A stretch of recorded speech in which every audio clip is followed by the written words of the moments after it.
Boa noite a todas e a todas. Eu sou o pastor Luiz Alberto, professor do Seminário Batista da Família. Hoje iremos dar continuidade ao nosso estudo sobre a arte de pregar, também é chamado de homilética. Vamos iniciar aqui compartilhando os slides aqui com vocês. Nós estamos estudando aqui o capítulo 3, que é a comunicação através da homilética. E nesse estudo iremos abordar os seguintes assuntos: como comunicar bem, a comunicação e o comunicador, melhor dizendo, e a plateia, passos na pregação, pregação objetiva e dicas importantes para o pregador. Então, esses são os nossos assuntos aqui dessa aula de hoje, né? Primeiramente, a comunicação se tornou de suma importância. O que eu quero dizer é o seguinte: há muitos meios de comunicações na atualidade. Por exemplo, a internet, né, se comunica com o mundo inteiro, as plataformas aí como o YouTube e outras mais.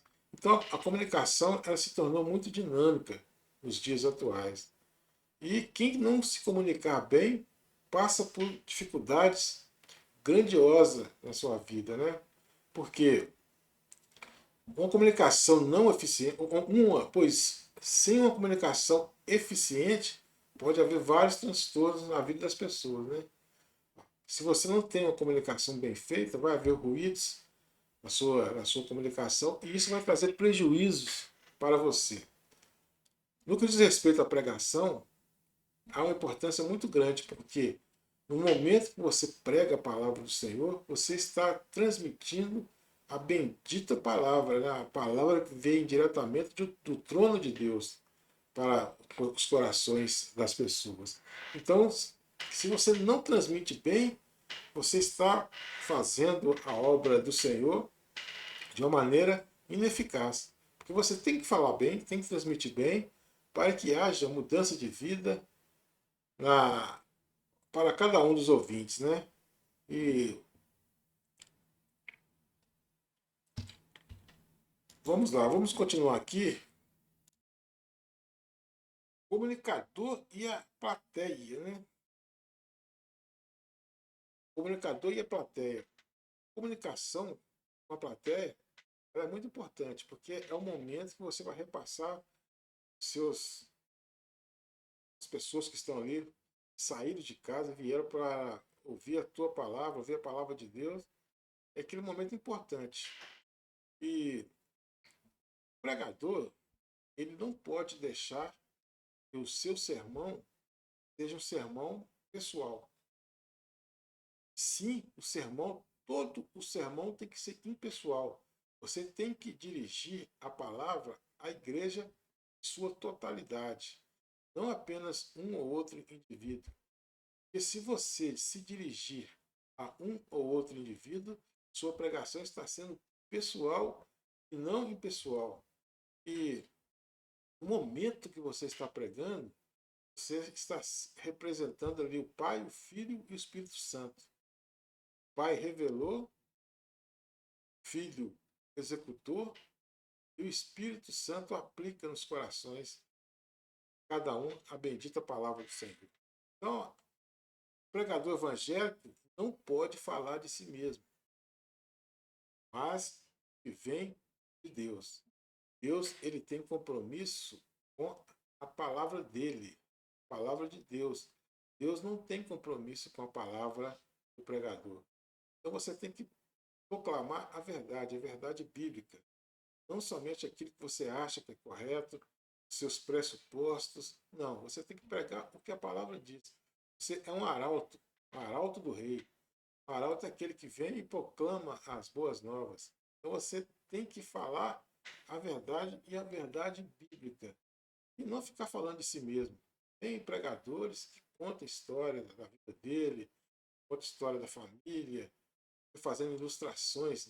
Não é que as ilustrações sejam erradas, né? o momento do discurso, da pregação, tem que ter a ilustração.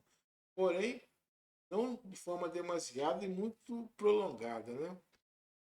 O pregador deve preparar o sermão, deve se preparar para o sermão. Tem que gastar tempo.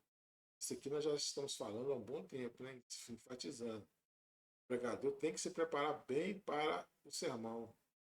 Tem que gastar um bom tempo no estudo, na preparação, na oração. Tem também que ler comentários, ouvir pregações e, acima de tudo, ele deve orar. Então, a oração faz parte da pregação como um fator essencial, juntamente com o estudo. Então, fatores importantes como o conhecimento do tema é imprescindível, primordial. E também o conhecimento do público.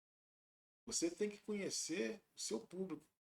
Não adianta você querer falar palavras técnicas, palavras difíceis, com um público que não entende. Você tem que conhecer o público e falar de acordo com aquele entendimento que o público possa ter. Então, é um condicionante que você tem que observar. Né? Tem que ser dinâmica a sua pregação. A pregação não pode ser aquela pregação que não traz nenhum dinamismo, que fica aquela coisa monótona. Não, você tem que ser uma pessoa dinâmica, vibrar, passar para o público a vibração daquele momento. Aquele momento é único na sua vida e na vida das pessoas que estão ouvindo. Porque você está dizendo, você está proclamando a palavra de Deus. Então você tem que ser dinâmica e você tem que usar de vários artifícios, é claro que dentro do bom senso, para poder transmitir essa palavra. Não é errado você usar os meios que didáticos para fazer uma boa pregação. Você tem que usar, por exemplo, uma mídia, você tem que usar um quadro, você pode usar o que você quiser, mas você tem que passar para o seu público com dinamismo, né? Essa questão da pregação. Bom, nós falamos aqui que nesse slide que a pregação ela tem que ser objetiva. Você tem que pregar objetivamente e evitar encher linguiça. Essa é a expressão correta que é muito usada na linguagem aí do cotidiano, encher linguiça. Encher linguiça quando o pregador começa a falar coisas assim que não tem muito objetivo. Começa a costurar mais ali a pregação sem ter um objetivo concreto, um objetivo claro. Você tem que ter um objetivo a repassar, objetivo a repassar para aquelas pessoas que estão ali. Mais uma vez eu falo, as pessoas saírem de casa para poder escutar uma palavra abençoadora. Quem saiu de casa para ver você contar histórias? Quem saiu de casa para ver você contar coisas, experiências pessoais? Quem saiu de casa para isso? Não. As pessoas saem de casa num dia de domingo ou dia de semana, um dia de culto, para ouvir a palavra. E essa palavra tem que ser relevante para a vida delas, né? E quando você começa a encher linguiça demais, também as pessoas notam facilmente. Está enchendo linguiça, está falando demais, sem nenhum propósito. É notório, as pessoas notam facilmente, né? E o tema da pregação deve atrair os ouvintes sendo o ponto central da pregação. Então, temos um tema, esse tema tem que ser o ponto central da pregação. Todo discurso que você estiver fazendo deve girar em torno do tema. Se você sair do tema, meu amigo, você já perdeu a pregação. Sua pregação se torna ineficaz. Porque se você se propôs a pregar o tema, você não pode sair dele. Porque senão a sua pregação fica muito confusa. Vamos dar aqui algumas dicas importantes para o pregador. Primeira dica que eu tenho aqui para vocês: nunca fazer uma segunda apresentação. Se você for pregar, a pessoa que está te apresentando para a igreja falou seu nome lá, então você não pode não deve se apresentar novamente.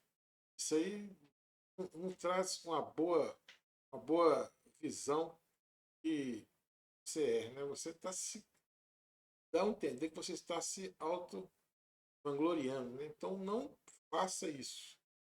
Deixa que a pessoa te apresente. Aí se a pessoa que não falar o seu nome, que eu acho que é muito difícil, aí sim você faz uma primeira apresentação, mas nunca deve fazer uma segunda apresentação. Não manter a mão no bolso o tempo todo. Existem pregadores que chegam lá no altar, colocam a mão no bolso e não tira mais. Fica 50 minutos pregando com a mão no bolso. Isso é um erro que não pode acontecer. Você tem que demonstrar desenvoltura. E a sua linguagem corporal é, é muito usada para isso, para, para apontar para essa desenvoltura, né? Então, nada de manter a mão no bolso. Evitar manter a mão na cintura o tempo todo. Então, você chega lá, começa a pregar com a mão na cintura e fica lá com a mão na cintura. Sua linguagem corporal não está sendo correta. Então, não pode. Evita esse tipo de coisa.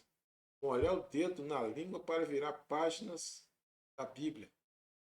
Uma coisa muito errada e não é pouco raro, não. Isso acontece muito. Pregadores que na hora de ler o texto bíblico passa a língua, passa o dedo na língua para contar as folhas. Isso também é um erro que deve ser evitado, né? É, nunca limpar o nariz. Nunca limpar o nariz é, não quer dizer que essa palavra nunca aqui esteja bem colocada. Você não deve limpar o nariz, a não ser que tenha um motivo de força maior. Aí você vai e limpa. Porém, isso não é para ficar fazendo de uma forma contínua. Com o nariz toda hora. Você vai e limpa o nariz, vai e limpa o nariz. Isso aí traz uma percepção para seus ouvintes de um ato anti-higiênico. Então você não pode ali ficar limpando o nariz toda hora. Outra coisa, coçar-se, exibir lenços sujos, ficar arrumando o cabelo ou roupa. Empregadores que chegam e começam a exibir, limpando toda hora ali os lenços, exibindo aqueles lenços sujos, né? Muitas das vezes muito sujos. Também arrumando o cabelo, né? Toda hora passando a mão no cabelo, arrumando o cabelo ali, não é, não é condizente com o que você está fazendo ali. Você é um pregador da palavra, você não pode ficar usando desses artifícios, você vai trazer uma imagem muito é, errada a seu respeito. Não usar roupas extravagantes. Isso aqui não precisa nem da gente ficar falando muito. Roupas extravagantes. Chega lá para pregar com a camisa colorida, estampada. Isso não é ideal. Não vou dizer que todos os pregadores têm que ir de terno também. Isso aí também não tem amparo bíblico para isso. Mas você tem que ir com uma roupa condizente com o momento da pregação. Então, não usar roupa extravagante. Nunca fazer gestos impróprios. Ficar pulando, ficar fazendo gestos que. Até gestos obscenos mesmo. Tem gente que faz. Senta no púlpito. Não, você tem que manter a sua linguagem corporal bem sucedida ali para que as pessoas possam observar. E a linguagem corporal te ajuda na hora da pregação. Não fica andando de um lado para o outro, para lá e para cá, para lá e para cá. Isso também é errado. Fica numa postura que as pessoas vão olhar para você, você vai repassar segurança para essas pessoas. E de modo nenhum usar esboços de outros pregadores. Muitos pregadores vão lá na internet, pesquisa lá, acham um esboço, opa, vou pregar isso aqui. Não, não pode ser assim também. Você tem que preparar o seu esboço. Nós vamos voltar lá naquela questão do preparo. Você tem que gastar um tempo para preparar os seus esboços, estudar o tema. Não é assim, você chega lá, pega um esboço pronto, aí você vai pregar aquele esboço. Isso é um erro que não se pode fazer. Não contar gracejos, piadas, ou usar vocabulário vulgar. Você tem que ter uma postura digna. Está contando piada em excesso, ficar fazendo gracinhas lá no altar, não condiz com a postura do pregador, do arauto, daquele que vai proclamar o evangelho, as boas novas do rei. Não pode ser dessa forma. Você tem que fazer leitura em pé. Isso dificilmente acontece. As pessoas fazendo a leitura sentada. Muito difícil. Mas a maneira correta é de fazer a leitura do texto em pé. E uma situação importante aqui. Você tem que ler bem. Respeitar os sinais de pontuação. Não ficar gaguejando na hora da leitura. Demonstrar nervosismo excessivo, não. Você tem que ler com tranquilidade para que aquelas pessoas que estão te ouvindo entendam o que você está lendo. E na hora de pregar também é da mesma forma. Você tem que pregar com desenvoltura. Nunca pedir desculpas, nem no início, nem no final da pregação. Já vi alguns pastores pedindo desculpa àquilo que ele está pregando. Isso é uma forma errada de agir, porque aquela mensagem que você está repassando ali é a mensagem do Deus Altíssimo, o Rei dos Reis, aquele que criou todas as coisas, aquele que criou o céu, a terra, o mar, tudo que neles há. É o Deus que é onipotente, onisciente, onipresente. É o Deus que é imutável, infinito. É o Deus que é soberano. Então você não tem que pedir desculpa em estar pregando a mensagem desse Deus. Você tem que pregar com altivez, com segurança. E outra coisa também, nunca chegar atrasado. Isso passa uma falta de compromisso com a obra de Deus. O pregador tem que chegar na hora do culto. Chega lá, na hora que for a vez dele pregar, vai receber, a palavra vai ser repassada a ele, ele tem que estar lá no horário certo. A pessoa, a igreja está lá, o pregador não chega. Quando ele chega, o que ele vai falar para esse público? Ah, eu cheguei atrasado, desculpa. Não, você tem que estar na hora correta. No Brasil tem essa cultura de chegar atrasado nos compromissos. Não, não pode ser assim. Você tem que chegar na hora correta. Bom, essas foram as dicas sobre como pregar bem, como executar a arte de falar bem. Falamos também das dicas, como você deve se portar ali no altar. Então, nesse estudo, nós falamos aqui, ó, como comunicar bem. Falamos também o comunicador e a plateia, passos da pregação, como se deve pregar da maneira objetiva e efetiva, pregação objetiva. Falamos também dicas importantes para o pregador. Foram essas que nós citamos aqui por último. Então, que você possa absorver bastante esse conteúdo, né? Que você também possa estar fazendo os estudos, lendo, e não somente lendo, e sim internalizando o que essas aulas têm trazido para você. E, posteriormente, pôr em prática. Você pode assistir essas aulas várias vezes, tá lá no YouTube, você pode assistir várias vezes, pode ler a apostila, você pode também ler esses slides, para poder estar cada vez mais absorvendo esse conteúdo. Quanto mais você absorver o conteúdo, mais firmeza e mais certeza você vai ter na hora de pregar. Então, fique com Deus e até a próxima aula.